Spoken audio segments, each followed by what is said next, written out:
Boa noite, pessoal, sejam bem-vindos a mais uma live. Hoje a gente vai conhecer a história de conversão do Lucas. Ele foi ex-presbiteriano e ele vai contar pra gente como que foi a trajetória dele para o catolicismo. Então, convide aí mais pessoas, manda aí pra quem você conhece.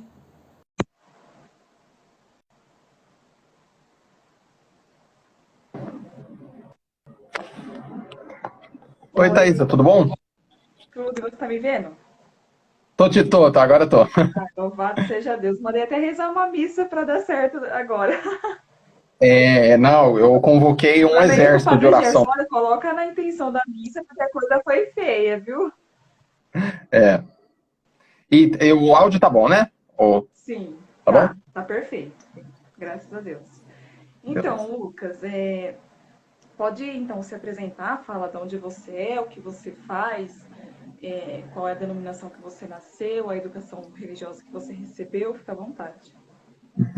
Sim. Bom, meu nome é Lucas Pacite, eu sou de Campinas, mas atualmente eu moro em São Paulo. Eu tenho 25 anos, sou formado em engenharia civil e eu trabalho com perícia de engenharia e com avaliação de imóveis aqui em São Paulo. E eu venho eu venho da Igreja Presbiteriana do Brasil, IPB, e converti em 2018, em maio de 2018 por aí. A minha família inteira, ela é protestante, né? Sempre foi. Quer dizer, ao lado do meu pai é protestante, sei lá, faz umas 4 gerações aí, vai um século para trás. A família da minha mãe era católica, mas pelo meu pai eles acabaram se convertendo, acabaram saindo da igreja católica e se tornaram protestantes. E hoje é todo mundo protestante. E eu cresci ali na igreja, eu era bem envolvido.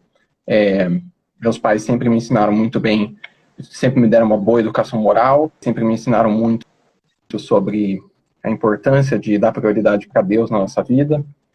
Então eu sempre fui muito envolvido ali nas coisas da igreja. Eu era professor de escola dominical, ajudava ali na diretoria da juventude, né, dos jovens e tal. Então esse era o tipo de coisa que eu participava, assim, eu gostava muito. Você era bem Para quem não ativo. sabe... Oi? Você Sim, era sim, bem era bem ativo. ativo.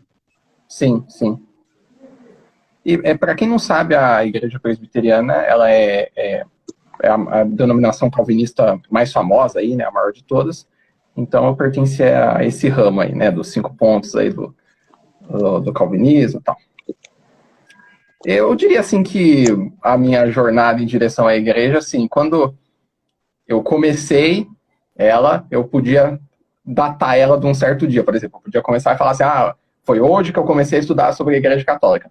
Mas hoje, olhando para trás, eu consigo ver sinais de Deus me trazendo para a igreja desde muito antes, assim, né? Pequenas sementes que ele foi lançando no meu coração em coisas que eu nem percebi. Então, por exemplo, uma coisa que eu lembro, quando eu tinha 10 anos, super novo, teve uma excursão lá na igreja para ir visitar os manuscritos do Mar Morto na Pinacoteca, em São Paulo, quando teve aqui no Brasil. É. E assim, é uma excursão que só tava os velhos, né? E eu, com 10 anos, estava indo lá. eu, eu já era meio nerd, assim, esse tipo de coisa. Então eu lembro que eu fui, e eu lembro que eu fiquei assim, maravilhado com aqueles documentos, pô, uns papiros aqui, uns pergaminhos de 2.300 anos atrás. Eu fiquei assim, muito impressionado com tudo aquilo. E para quem já estudou sobre os pergaminhos do Mar Morto, né, sabe que que ele vindica várias coisas sobre a Igreja Católica, né? Principalmente naquilo que diz respeito ao cânon. Mas ali na época não era o tipo de coisa que eu estava pensando, mas assim, foi algo que já estava no meu coração, assim, esse amor assim por Eu não entender sabia, as não. O escrituras. que é que fala? Não? Bom, é porque, segundo a narrativa protestante clássica, no tempo de Jesus, no século I, todos os judeus possuíam um cânon fixo, fechado, que seria o cânon farisaico moderno, o cânon Ah, protestante, né? sim. Bom, ali nos pergaminhos do Mar Morto nós encontramos uma biblioteca, né, bíblica ali dos essênios, que possui, por exemplo, o livro do Eclesiástico, o livro de Baruque, o livro de Tobias, todos ali. E, por exemplo, o livro do Eclesiástico ele está copiado num layout que eles chamam de esticográfico, bem específico para a poesia bíblica. Ou seja, é uma escrita extremamente precisa que você só usaria para escrever um salmo ou um provérbio. Ou seja, está mostrando ali que eles realmente acreditavam que aquilo fazia parte das escrituras. Então isso já quebra um pouco da narrativa protestante sobre a formação do cânon, né? Porque você vê que na época de Jesus, as visões sobre o cânon eram extremamente diversas e os livros deuterocanônicos já eram muito aceitos ali entre vários judeus, né? Então, assim, esse foi algo que me impressionou na época, assim, embora nenhuma discussão do cânon tenha vindo para minha cabeça, né? Mas eu lembro também quando eu entrei na sala de catecúmenos. Catecúmenos é tipo a catequese que tem lá na igreja presbiteriana. Eu lembro que todas as aulas eu ia assistindo, eu tava assim concordando com a cabeça, concordo, tipo, já sei tudo isso e tal. Mas eu lembro que tinha uma pergunta que eu queria fazer. Eu não falei assim, não, eu quero fazer uma pergunta. De onde que vem os livros da Bíblia? Isso eu queria muito saber, isso daí eu nunca entendi. E eu lembro que eles me deram uma explicação na época que eu aceitei, mas eu achei fraca. Tipo, não, tem coisa melhor. Tipo, eu fiquei com vontade de estudar mais depois, mesmo acreditando que comprovaria o cânon protestante. Mas eu queria falar assim, não, essa explicação tá muito mal dada, deve ter uma coisa aqui mais acadêmica, uma coisa assim mais rigorosa, né? Isso, sei lá, com 11, 12 anos, mas tudo bem. Daí eu fui batizado ali na igreja presbiteriana. Eu fui batizado um pouco tarde. Normalmente os presbiterianos batizam crianças, mas eu fui batizado com 13 anos, se não me engano. É uma exceção, é coisa de família, não tem a ver com a denominação em si. Daí eu participava ali da Santa Ceia, né, que eles acreditam ser o sacramento da Eucaristia, né, embora não seja. E eu lembro que o segundo ponto, assim, que começou a me fazer querer estudar mais sobre a Igreja Católica foi quando eu entrei na faculdade. Porque quando eu entrei na faculdade, eu diria que eu fiquei um pouco chocado com a degeneração moral ali do pessoal. Não era algo que eu estava muito acostumado, assim. Eu cresci num ambiente, assim, meio bolha, assim, meio protegido, assim, com o pessoal da igreja e tal. Então, quando eu fui na faculdade, eu fiquei meio assim, nossa, onde é que eu arranjo amigos aqui, né? Mas, graças a Deus, tinha 2 rapazes ali muito bons na minha sala que eu consegui fazer muita amizade. E eram 2 rapazes católicos. Eram 2 rapazes bem firmes na igreja, iam na missa, né? Se confessavam, né? Acreditavam em tudo que a igreja ensina. E eu gostava muito de discutir com eles, assim, na amizade, assim, discutir sobre assuntos políticos, sociais. A gente gostava de discutir sobre religião. Gostava de discutir sobre o catolicismo versus o protestantismo. E eu percebi nas minhas discussões com eles que eles não sabiam muito sobre o assunto. Embora fossem 2 rapazes muito piedosos, eles não conseguiam fornecer boas respostas para os argumentos que eu estava trazendo. E eu fiquei um pouco assim, caramba, não é possível, esses negros aqui são bons, os caras não sabem responder minhas perguntas, cara. Que isso, esses católicos estão muito fracos, né? Eu falei assim, já sei. Eu vou estudar a doutrina católica para eu saber falar para eles o que eles deveriam estar falando para daí eu combater, né? Então eu estava tentando fazer o papel do advogado do diabo para combater por cima, né? O que você então, questionava? Muitas coisas, a infalibilidade papal, a veneração de Maria e dos santos, purgatório. Eu acho que, assim, todas aquelas doutrinas em que o protestante não consegue ver na Bíblia, né, porque ele não está acostumado a ver, ou porque, né, não vem da tradição dele, né, então, eu lembro, por exemplo, do meu amigo falando que ele acreditava na Assunção de Maria, eu virei e falei para ele assim, cara, você sabe que isso não está na Bíblia, né? E daí ele falou, sim, eu sei, mas a gente não acredita que tudo tem que estar na Bíblia. Daí eu lembro da minha cabeça bugando, sério? Que estranho. Mas porque assim, a própria Bíblia falou... diz isso, né? Que tem a tradição, né? Exatamente. Mas assim, eu achei que... Eu gostei da honestidade do cara, assim. O cara não sabia dar uma boa explicação e falou assim, não tá. A gente não acredita que precisa estar. Deu, tá bom, curioso. Porque nem os livros da Bíblia estão na Bíblia, né? Exatamente. Daí eu comecei a estudar um pouco sobre a doutrina da igreja. E eu comecei a fazer assim, um estudo um pouco assim, errático, assim, meio esporádico. Então, eu li um pouco do catecismo, eu li um pouco da Suma Teológica, li um pouco daqui, dali, ia vendo várias coisas, né? Um pouco daquele site, o Catholic Answers, que tem canal no YouTube também, muito bom. Eu ia vendo, e eu comecei a aprender bastante sobre o que os católicos realmente acreditavam. Isso foi muito bom porque eu percebi que eu não tinha nem ideia. Eu não tinha nem ideia das coisas. Então, assim, eu estava assim, completamente mal informado. Então, eu lembro, por exemplo, de uma vez que era dia 31 de outubro de 2017, foi isso. Lá na Igreja Presbiteriana, eu lembro que teve uma aula de escola dominical lá sobre a Reforma Protestante, clássico. E daí eu lembro deles falando sobre o purgatório, e eu lembro deles falando, não, o purgatório é uma segunda chance na salvação, é para quem pecou a vida inteira, e daí tem uma segunda chance, e tipo, eu lembro que eu meio que levantei a mão e falei assim, então, eu acho que não é bem isso. Né? Eu discordo do purgatório, mas vocês estão representando meio errado a coisa, né? Então, inclusive, nossa, eu lembro dessa, essa foi interessante. Eu comecei até a ver os argumentos católicos na Bíblia sem saber. Então, eu lembro, por exemplo, que eu estava lendo 1 Coríntios, e eu cheguei naquela passagem que São Paulo fala, né, que se um homem constrói sobre palha, madeira ou feno, e a obra dele vai ser queimada ali no último dia, mas ele vai ser salvo, mas como que através do fogo. E eu lembro de eu ler isso e falar assim, caraca, se eu fosse um católico, eu pegaria essa passagem e falaria que é o purgatório. Ô, louco! Eu não sabia que os católicos usavam isso, mas eu li e falei assim, olha, se eu fosse um católico, eu usaria isso. Parece tá bem similar aqui. Então, eu tava indo nessa linha, né? E eu já fui percebendo, assim, vários mitos, assim, que eu tinha aprendido. E alguns mitos, assim, quando você aprende, quando, né, você desaprende, de certa forma, sério, você começa a ficar até com um pouco de raiva de que te ensinaram errado, né? Então, você pega a raiva. Porque são umas coisas, assim, muito óbvias, muito fáceis, né? Sim. Então, por exemplo, falar assim, vamos comemorar aqui o dia da Reforma Protestante, dia 31 de outubro, o dia que o Lutero pregou as 95 teses e falou contra as indulgências. Calma aí. As 95 teses estão na internet, muito fácil. Ele falou contra as indulgências? Nem foi.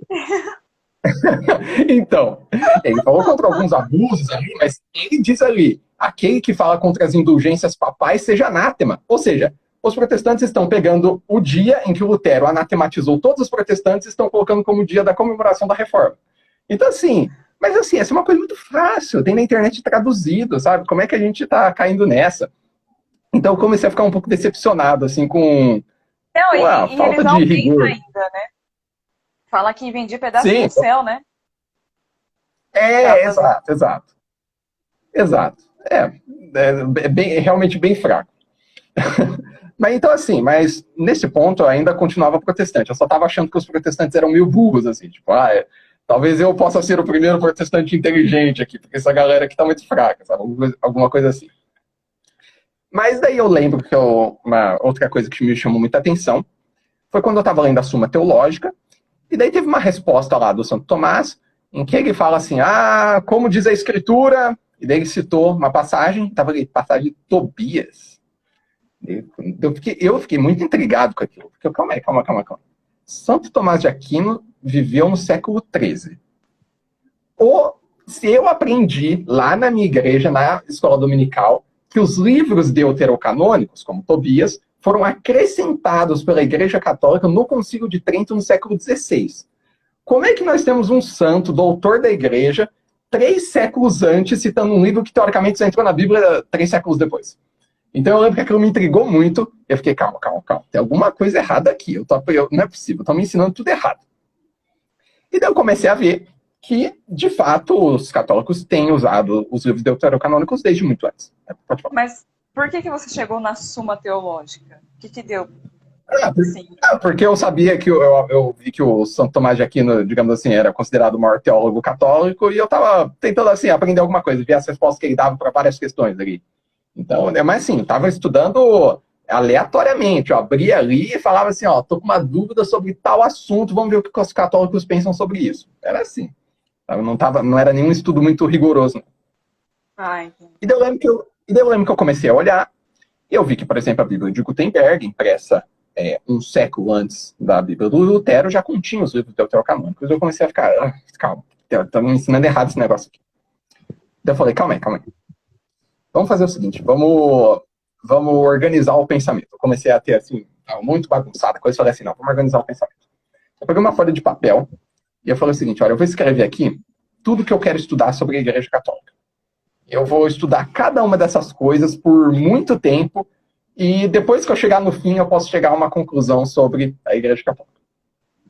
Então eu coloquei ali no topo da lista o item que eu considerava o mais fácil, ou o mais óbvio. que eu coloquei foi o cânon das escrituras. Por quê? Porque na minha cabeça era muito óbvio que o cânon que os cristãos deveriam seguir era o cânon dos judeus e acabou, não tinha discussão do assunto. Então eu coloquei ali no topo e falei assim, ó, esse daqui os católicos vão ser refutados muito fácil, primeira coisa, e depois eu fui colocando outras coisas ali. Purgatório, veneração dos santos, né, blá, blá, blá, blá, blá. E daí eu deixei por último o que eu consideraria o mais difícil de estudar, que seria a infalibilidade papal. Porque eu falei, nossa, tem que ficar estudando 2.000 anos de história, isso daqui vai demorar. Eu deixei por último. Então foi isso, foi essa a minha lista. Então assim, eu estava estudando todos os assuntos, de certa forma, simultaneamente, mas eu resolvi focar em alguns assuntos para dedicar mais tempo a eles, além de estudar os outros. Então eu comecei pelo cânon das escrituras. Então eu falei o seguinte, olha, vamos lá, vamos ver se eu acho algum católico defendendo o cânon das escrituras. Então eu procurei na internet e eu achei que tinha um cara chamado Gary Michuta, que escreveu um livro chamado Why Catholic Bibles Are Bigger, né? Porque as Bíblias católicas são maiores. Eu falei, pô, esse livro, eu falei, vamos ver os malabarismos aqui que o cara vai dar para defender esses 7 livros apócrifos aqui. Então eu comecei a ler esse livro e eu vou te dizer, quando eu terminei tremendamente assustado, porque ele me convenceu muito, muito. O que ele falava? Olha, esse livro eu recomendo para todos. Eu acho que é o melhor que tem do assunto. Assim. Não tem em português? Não tem em português. Em português, o único livro que eu recomendo é um que chama Manual de Defesa do Canônico, se não me engano, do Rafael Rodrigues.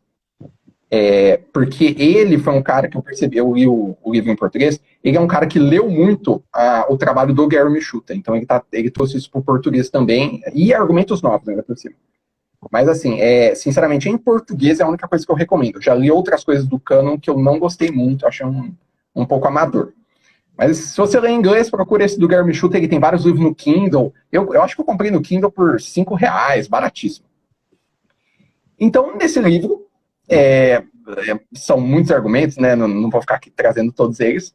Mas ele basicamente mostrou que os judeus deuterocanônicos, tranquilamente, que o Novo Testamento cita e usa os livros deuterocanônicos como escritura, e que os padres da igreja sempre usaram tranquilamente, isso sempre fez parte do cânon da igreja, e que isso foi definido no século IV, ali no Concílio de Roma, de Pona, Cartago, com Santo Agostinho, com o Papa São Damaso, que é o cânon católico que nós temos hoje. Então, olha só, isso daí já é bem radical, né? O autor é católico ou protestante? É católico. Então, uma coisa que eu achei assim nesse livro que me surpreendeu muito, essa é uma coisa que eu não vi ninguém aqui no Brasil falando ainda, mas olha só. Uma coisa que, quando fala do cânon judaico, é que muitas pessoas vêm falar de Concílio de Jâmnia, que teoricamente teria promulgado o cânon judaico. Isso é mentira, nunca teve Concílio de Jâmnia, isso é besteira. O que teve foi no ano 132 depois de Cristo, teve a segunda revolta judaica, no qual o rabino Akiba, ele declarou um homem lá chamado Bar Kokhba, Simão Bar Kokhba, como o Messias. Ele falou, esse cara aqui é o Messias, ou seja, contra Jesus, né? Jesus já tinha morrido, mas falando assim, ó, Jesus é o falso Messias, esse é o Messias que vai salvar aqui Israel de Roma. Daí eles fizeram toda a revolta, tal, não deu certo, o Bar Kokhba morreu, deu tudo errado nessa revolta. Bom, a questão é o seguinte, eles, nesse momento, eles perseguiram os cristãos, esses rabinos perseguiram os cristãos que estavam em Jerusalém e ali na Palestina. E o rabino Akiba foi a primeira pessoa da história a falar contra os deuterocanônicos. E sabe como que ele fala? Isso daí está lá no Talmud. Ele começa dizendo o seguinte, os evangelhos e os livros heréticos não são inspirados. Ou seja, ele começa falando do Novo Testamento. Nossa. E logo em seguida ele fala, o livro de Ben Sira, que é o eclesiástico, e os livros que foram escritos depois não são inspirados. Ou seja, a primeira pessoa a falar contra os deuterocanônicos é uma pessoa falando contra a inspiração do Novo Testamento, falando contra a inspiração dos evangelhos. E daí foi a partir daí que o judaísmo começou a adotar esse cânon farisaico, esse cânon rabínico moderno. Mas assim, também não foi tão imediato. Demorou um tempo. A gente tem evidências ali no século III, IV, ainda dos judeus continuando usando o eclesiástico. Então, por exemplo, não é uma o eclesiástico está escrito... né? Não. Inclusive está escrito no Talmud que os rabinos retiraram o eclesiástico do cânon. Ou seja, ele está ali admitido que estava no cânon e eles retiraram. Então, assim, é por isso que eu recomendo esse livro, porque essas fontes, assim, você não costuma encontrar muito em português, assim, mas tá tudo lá, bem interessante. Bom, daí, o que esse livro me mostrou? Olha só como esse livro foi radical para mim. Então, primeiro mostrou que eu devia aceitar os livros deuterocanônicos. Então, parabéns, agora tem 7 livros inspirados a mais do que eu pensava que tinha. E aquela história, de que os protestantes só seguiam esse cânon porque era o cânon judaico, então caiu por terra, né? Exatamente. E assim, até olhando o Novo Testamento, não faz nenhum sentido. Bom, mas ok. Nesse momento, você já fala o seguinte, cara, que tipo aceita os 7 livros deuterocanônicos? Eu não conheço nenhum. Então, meio que assim, eu li esse livro e já não era mais protestante. Só que daí vai mais longe. O que mais? Bom, ele me mostrou que... Por que que... Essa é uma questão muito interessante, né? Que eu fiquei me perguntando depois.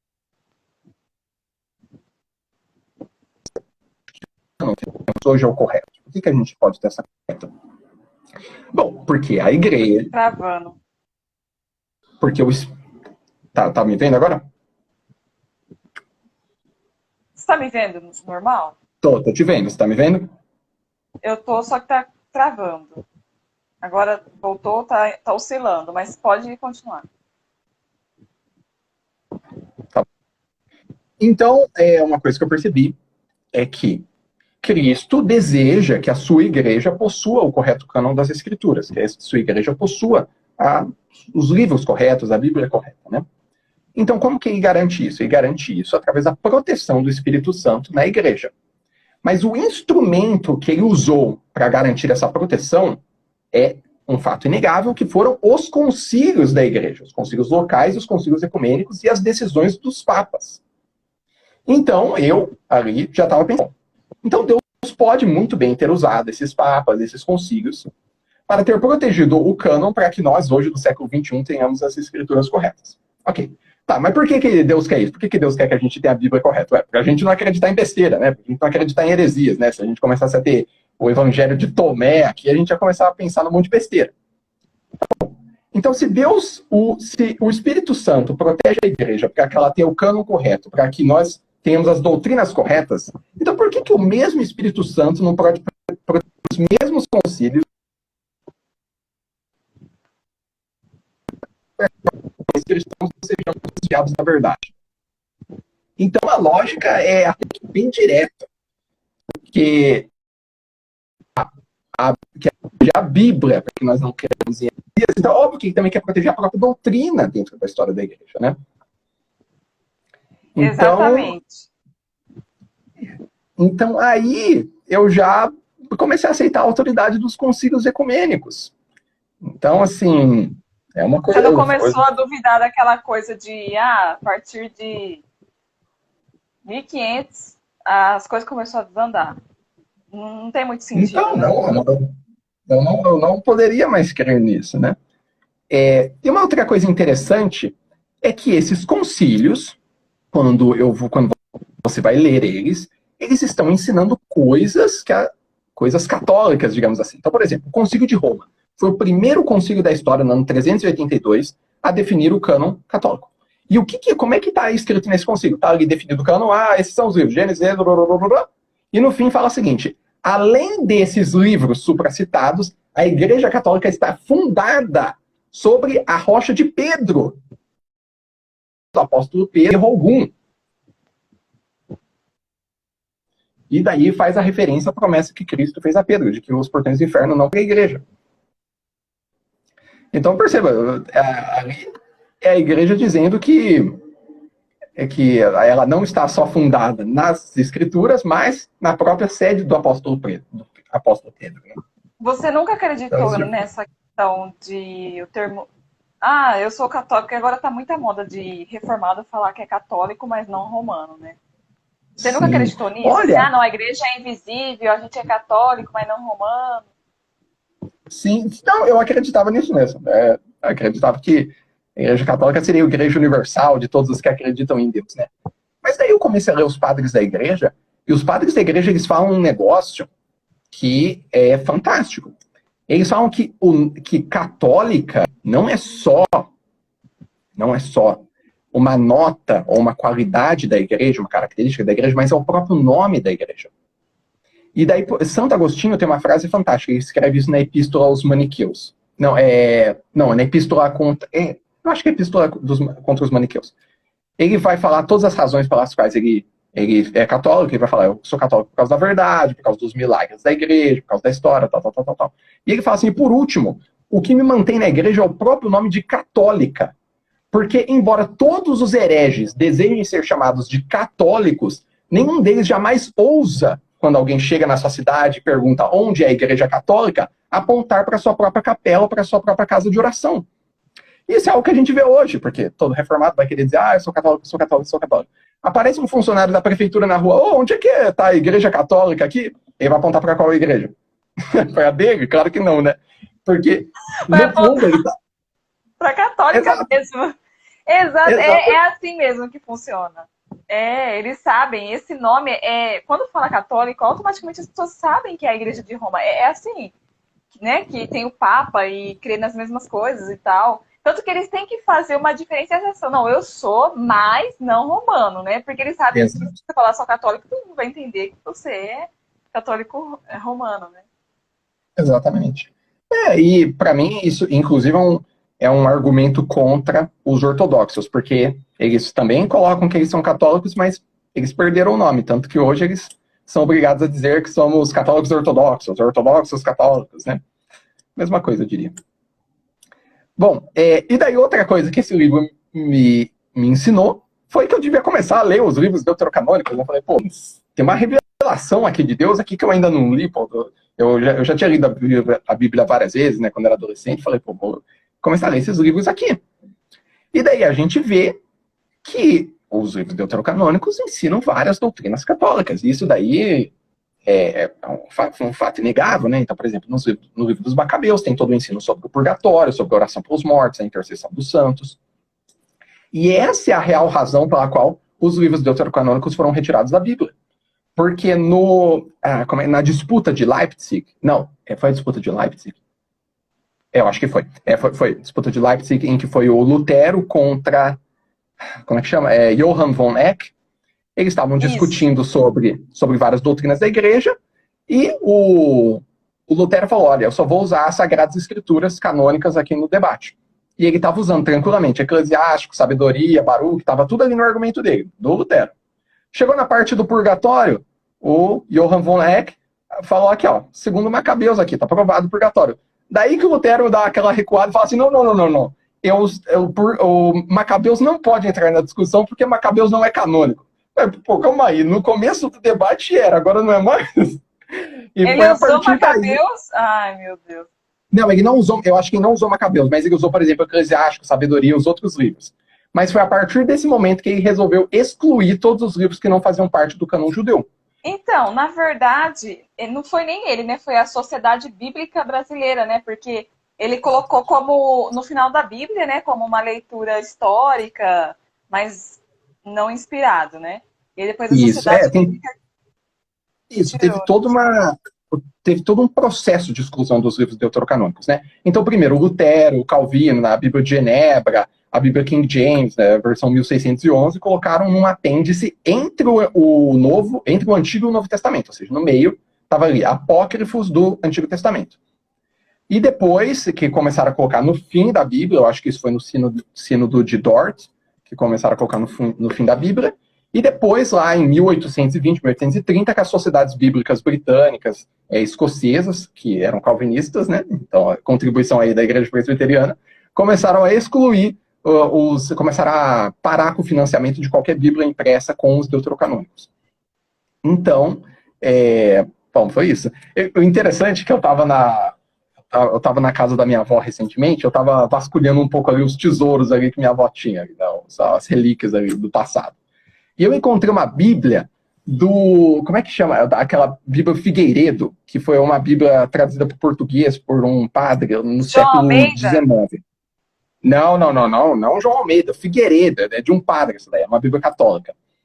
É muito interessante que essa Bíblia, ela é rara, você não acha mais. Ela estava lá, edição de 1896. Ó, louco. Encontrei lá na casa da minha irmã. Essa Bíblia, ela contém os livros deuterocanônicos, referências cruzadas por deuterocanônicos e tal.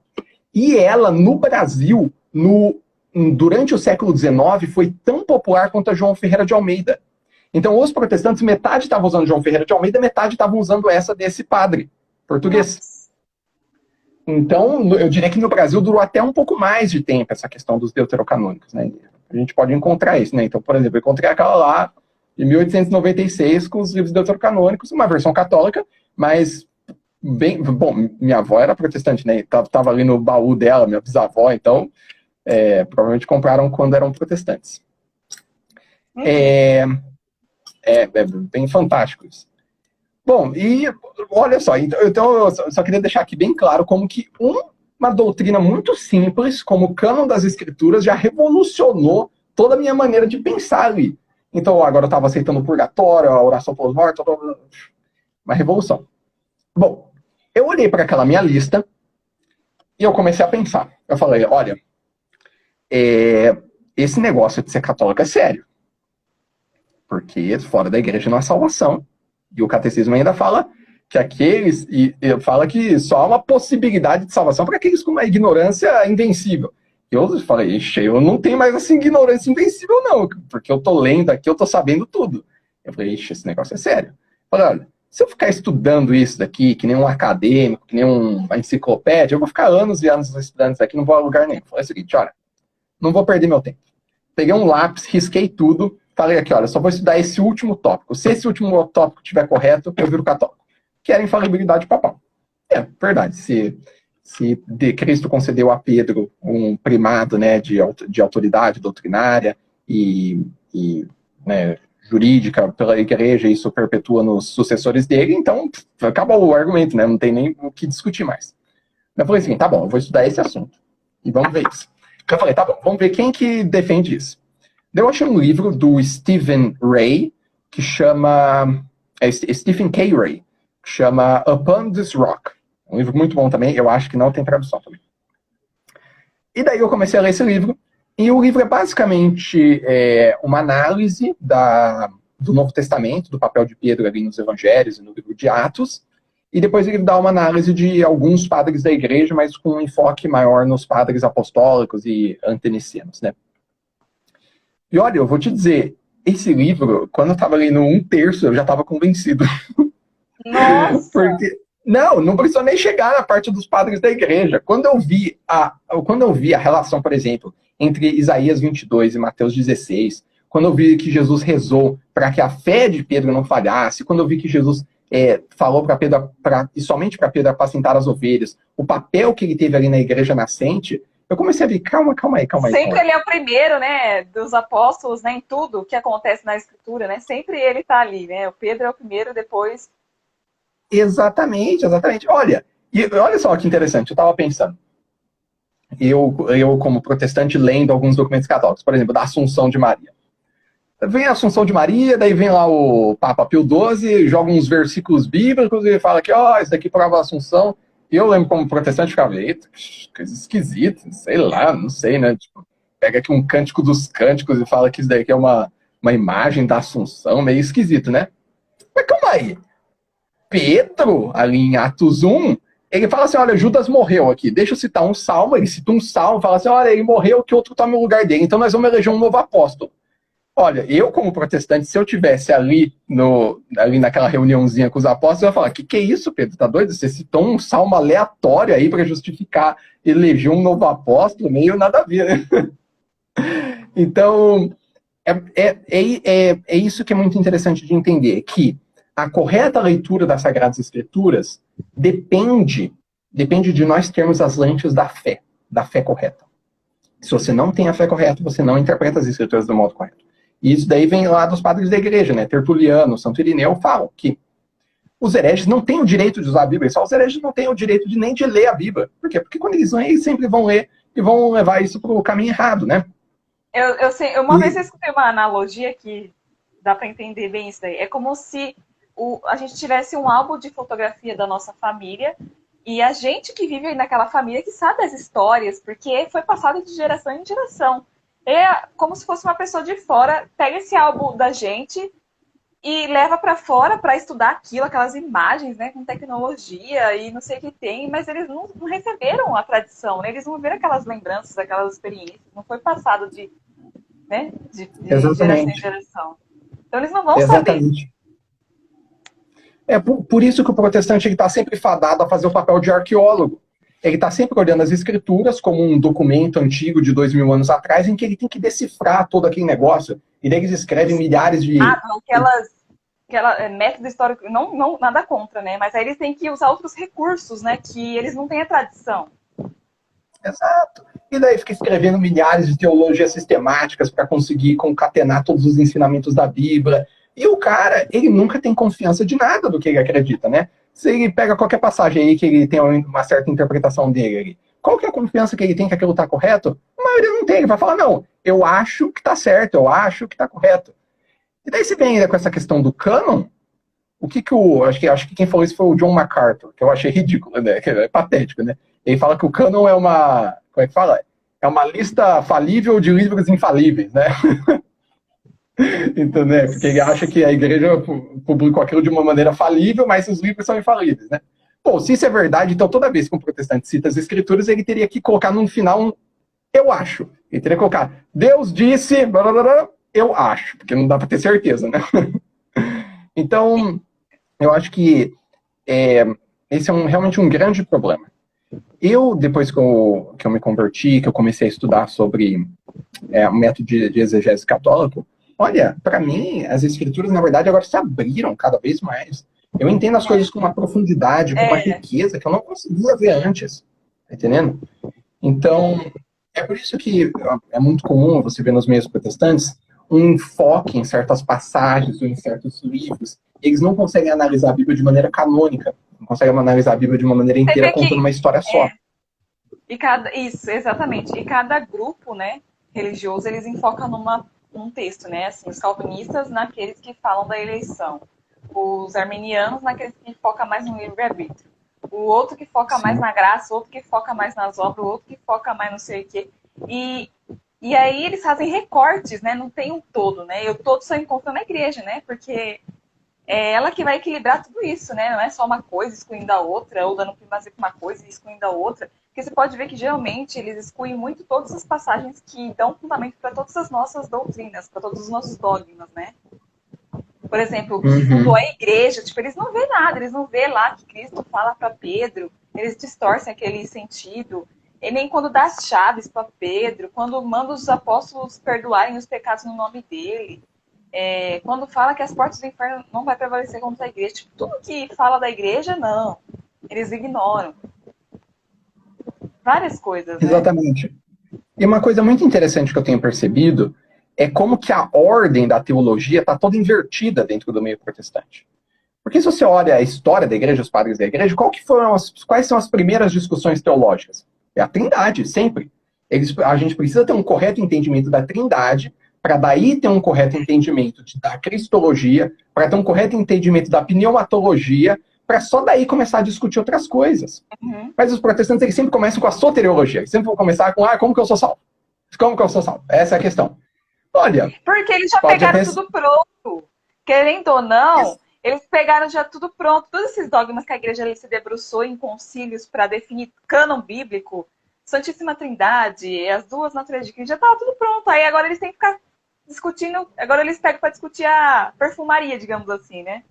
Sim. Mas como eles não passaram por esse processo de estudo da Trindade, da cristologia, e eles começam estudando pelo ponto errado, que é a soteriologia, depois eles começam a errar na Trindade. Esse é um problema muito grave. Porque é tudo muito interligado na teologia. Você erra uma coisa, você começa a errar tudo. Então eles erram na soteriologia, eles vão começar a errar na cristologia. Então, por exemplo, olha, que eu saiba, todas as denominações protestantes vão falar contra o nestorianismo. Mas assim, é só da boca para fora. Porque existe um nestorianismo muito presente ali, principalmente entre os reformados. Pergunta para um reformado aí, Deus morreu na cruz? Não, não, não, não, não, não, não. Foi só a natureza humana de Deus, só foi a natureza humana de Jesus que morreu na cruz. Como assim a natureza humana morreu? Quem morre é uma pessoa, né? Então, Maria, mãe de Deus, não, não, não. Maria Só do de Jesus. corpo humano. Então, eles começam a dividir ele em duas pessoas. Por isso que a salvação ali dentro do meio reformado acaba sendo baseado nos méritos que o homem Jesus conseguiu durante os seus 30 anos de vida cumprindo a lei de Moisés. E é só essa justificação que é imputada ali no crente. Enquanto que para nós católicos eu vou falar, não, é a própria santidade da Santíssima Trindade que vem até nós, né? É a própria santidade de Deus que ele possui desde toda a eternidade. Porque a gente não está fazendo essa divisão doida entre duas pessoas. É uma pessoa só com duas naturezas, né? Então, assim, esses são erros... É um assunto difícil de estudar, mas são erros básicos, assim, para alguma coisa que foi definida faz 1.600 anos, né?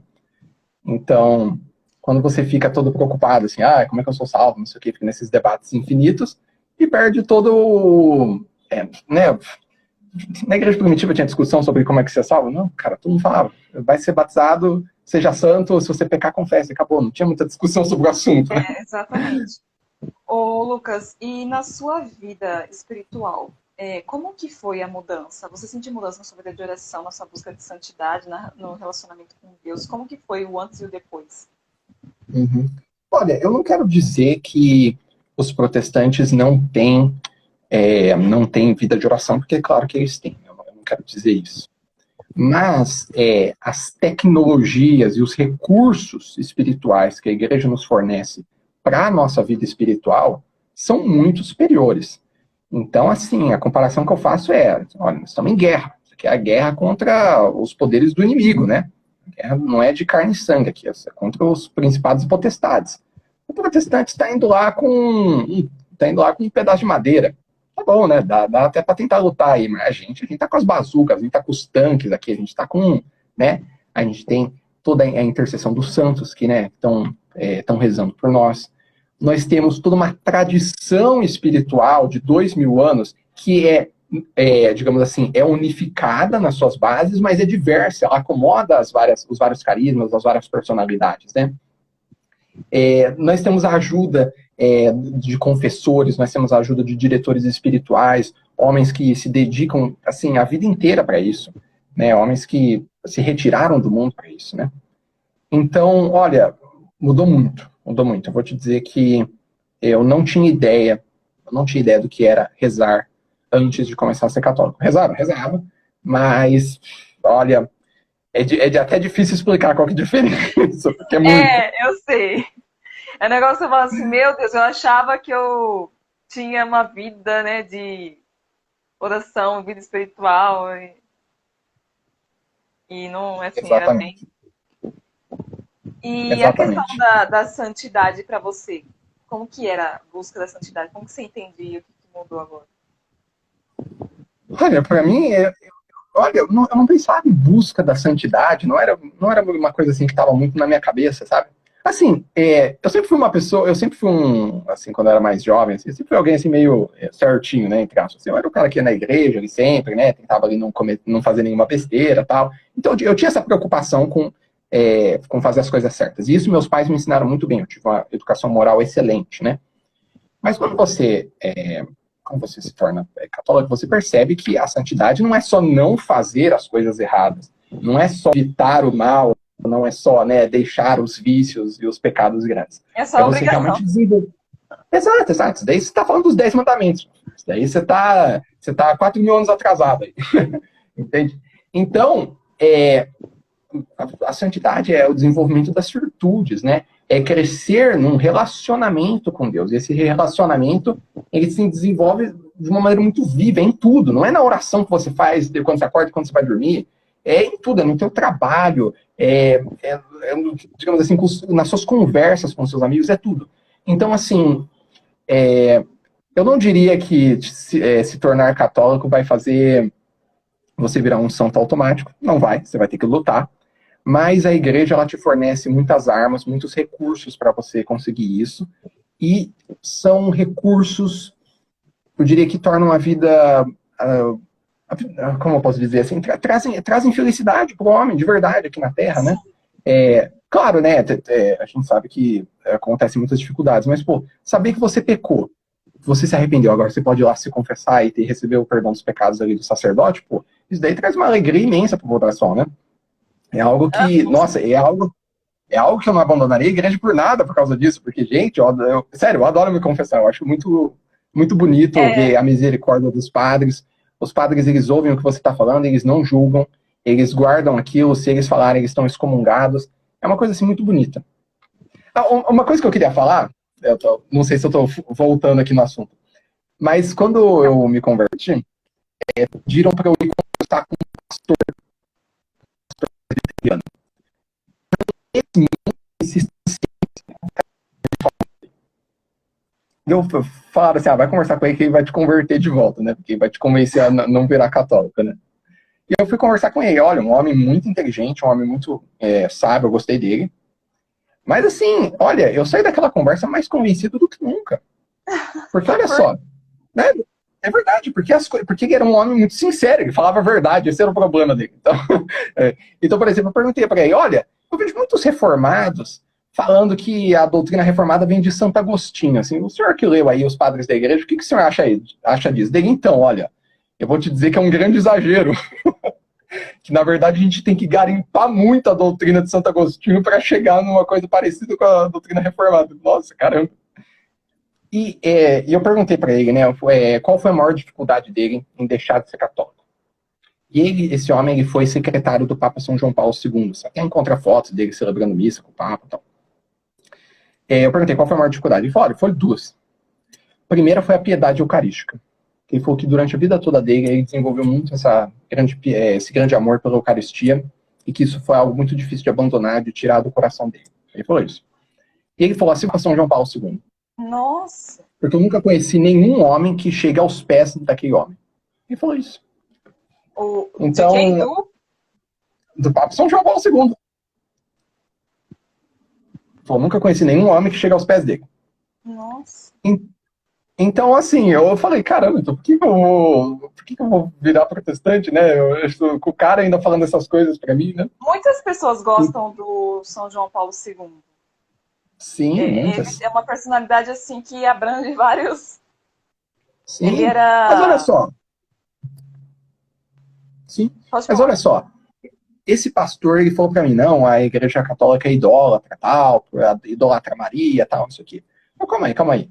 Qual que era o lema do Papa São João Paulo II? Não era totus tuos, Maria? Calma aí. Então você estava me falando que um homem idólatra é o maior homem que você já conheceu, e nenhum homem chega aos pés desse homem idólatra. Entendi. Não faz sentido a gente ver homens de tão grande santidade e você considerar que eles têm erros tão graves na doutrina deles. Você só pode alcançar uma santidade tão alta assim, tendo a doutrina correta. Nós não podemos nos afastar da doutrina de Cristo. Quanto mais nós nos afastamos, mais a santidade vai se perdendo ao longo do caminho. E é por isso que os protestantes não têm uma grande tradição de santos. Tem alguns homens interessantes? Tem, né? A gente pode até olhar aí, falar alguns interessantes, mas não chega nem aos pés, assim, de um São Francisco de Assis, assim, né? Ou até de um Papa São João Paulo II. Sim. E uma coisa que eu ia falar agora, que eu ia até esquecendo. Agora fugiu. Sobre o Santo Agostinho, né? Que os calvinistas pegam o Santo Agostinho para fundamentar suas doutrinas. Mas talvez seja porque eles querem pegar alguma coisa de primitivo, né? Talvez, para, tipo, fundamentar a origem deles, né? Não ser uma coisa totalmente desconexa aí de um cristianismo mais primitivo. Mas olha, Sim. Mas olha, eu lendo Santo Agostinho agora, eu não consigo acreditar que os reformados leem ele. Não é possível. Não é possível. Eles devem pegar.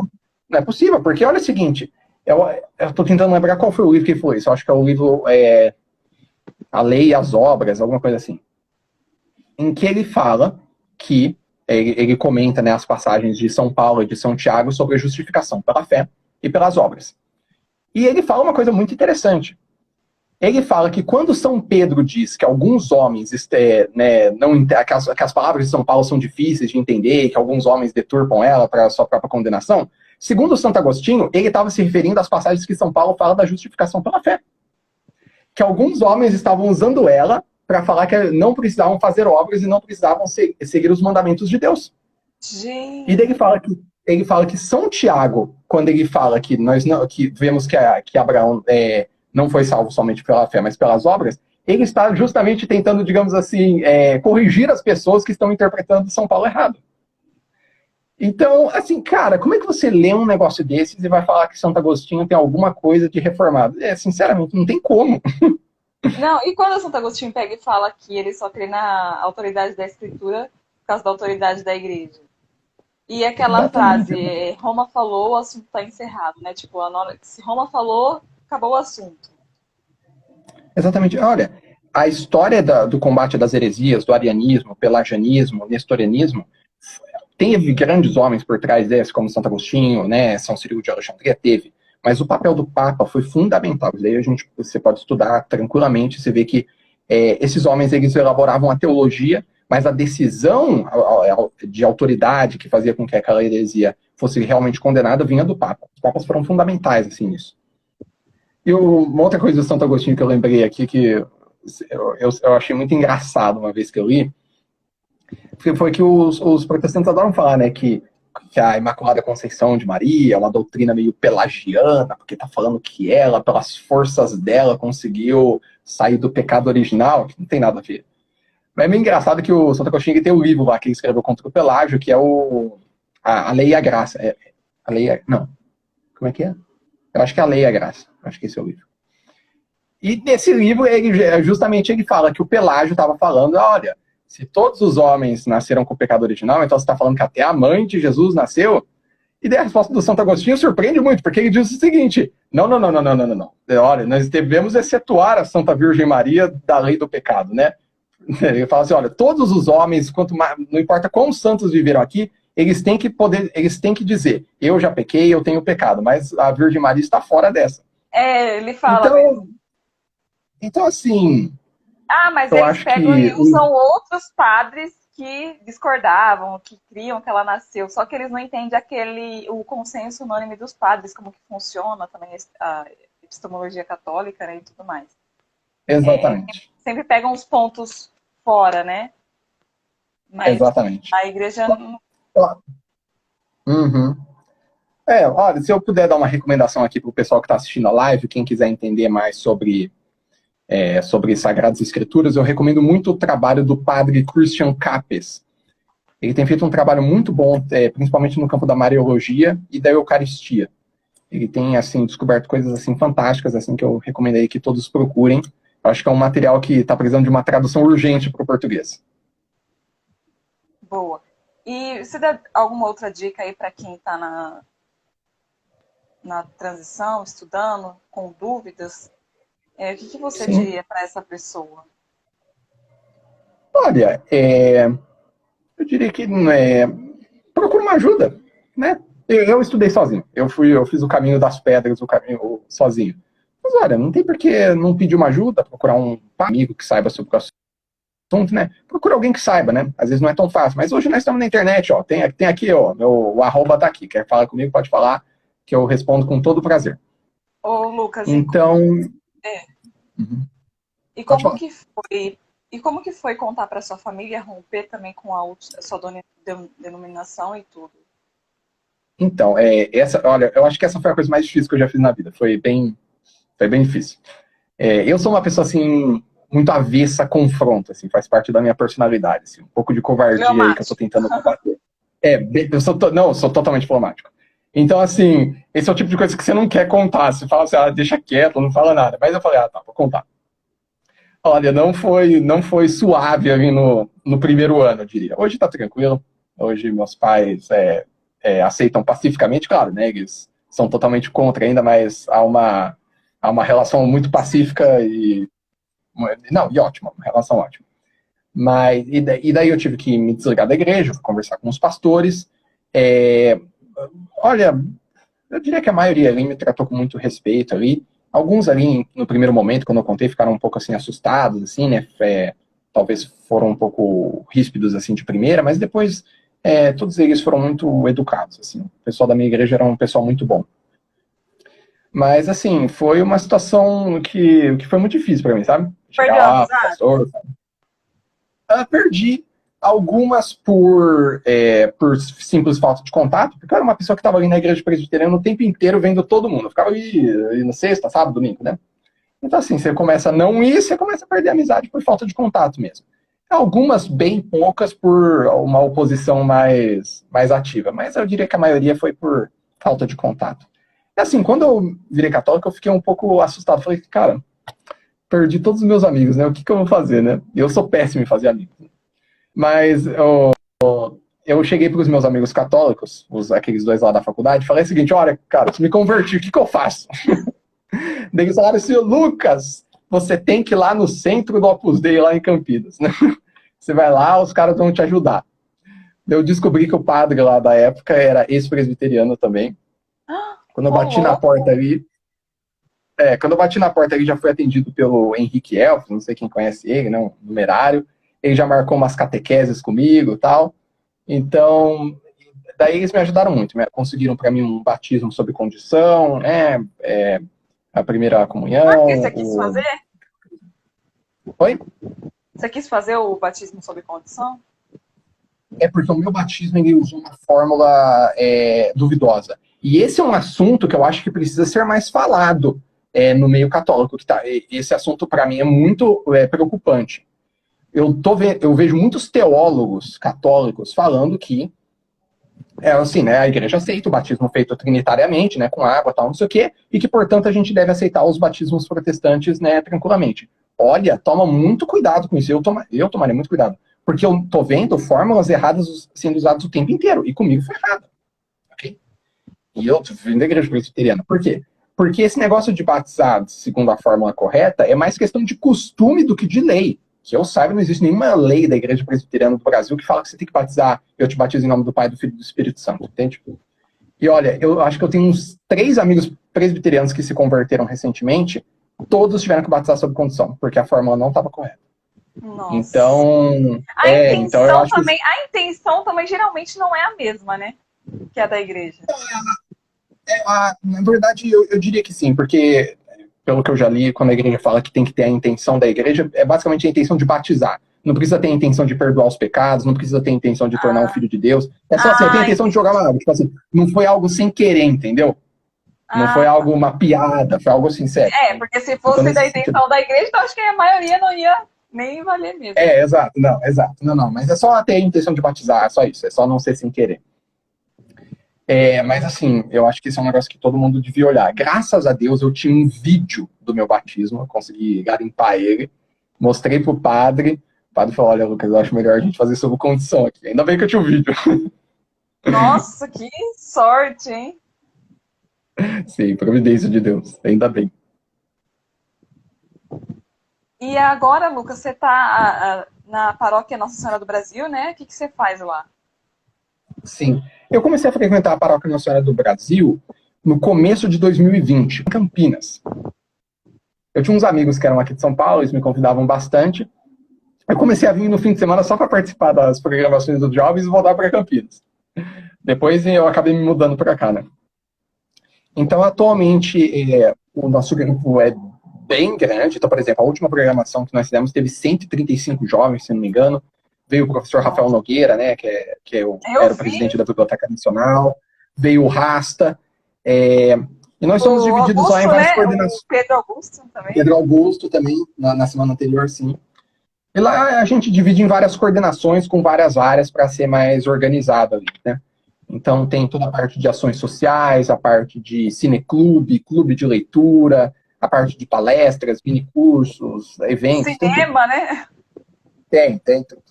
Eu participo da parte de minicursos, então a gente organiza cursos de aprofundamento na fé que são realizados durante a semana, assim, são 5, 6 aulas sobre um tema específico. Então a gente já falou sobre São José, sobre a missa, sobre o purgatório, então a gente vai explorando esses assuntos aí. Patrícia para o pessoal também, né? que quer... Até agora não teve, mas pode ter, é uma boa ideia. Eu vi vocês estudando alguns dogmas. Eu dei uma palestra, mas isso foi uma palestra, não foi um mini curso. Eu dei uma palestra sobre a autoridade papal na história. Essa daí Quem quiser ver, eu tenho um canal no YouTube aí, Lucas Pacite, só E jogar, tem também, uns vídeos lá fala das, o Instagram de vocês. o Instagram da paróquia dos jovens é @Divino Coração. Só isso, @Divino Coração. E quem Porque quiser procurar é o um meu YouTube. modelo para que vários outros jovens também levem para suas paróquias. Siga lá como referência, né? Adote aquelas ideias, copia, né? Sim. E leva aí para Claro, as claro. outras paróquias, né? Porque a gente precisa, porque essa questão dos jovens na igreja protestante, ela é muito ativa, né? Sim, E no catolicismo está bem parado, né? Assim, não é sim. tão. A Paróquia Nossa Senhora do Brasil é um caso atípico, eu diria. Eu sei que eu sou muito privilegiado de estar lá, que não é o normal das paróquias por aí. Mas assim, se você tem interesse em criar um grupo de jovens aí na sua igreja, faz. Eu acho que precisa de muita dedicação, você precisa arranjar amigos que queiram fazer isso com você. E, olha, eu acho que faz muito bem. Eu acho que o pior é assim, né? A gente ficar ali sentado no banco reclamando que não tem, né? Ah, mas não tem nada na minha paróquia. Pô, vai lá e faz, né? Exatamente, né? Vai e Exato. faz. Então, Lucas, eu vou encerrar porque a gente já falou tudo, né? Você queria falar mais alguma coisa? Acho que não. Acho que tá bom. Se alguém quiser também fazer alguma pergunta, deixa eu ver se tem aqui. Fizeram umas perguntas aí, mas é muita pergunta, não dá para responder tudo, né? Uma pessoa que está com Tá várias bom. dúvidas. E aí, se vocês. A gente sempre está à disposição também, o Lucas, também aqui no apostolado, pode perguntar para ele ou para a gente aqui. Sim. Sim, pessoal, eu adoro responder perguntas. Eu sou extremamente paciente aqui. Então pode mandar 1000 perguntas que eu respondo todas. Então é isso. Obrigada, Lucas, pela sua disponibilidade para contar para a gente sua história. Que Deus abençoe e Muito obrigado. boa noite. Tchau. Fica com Deus. Tchau. Boa noite.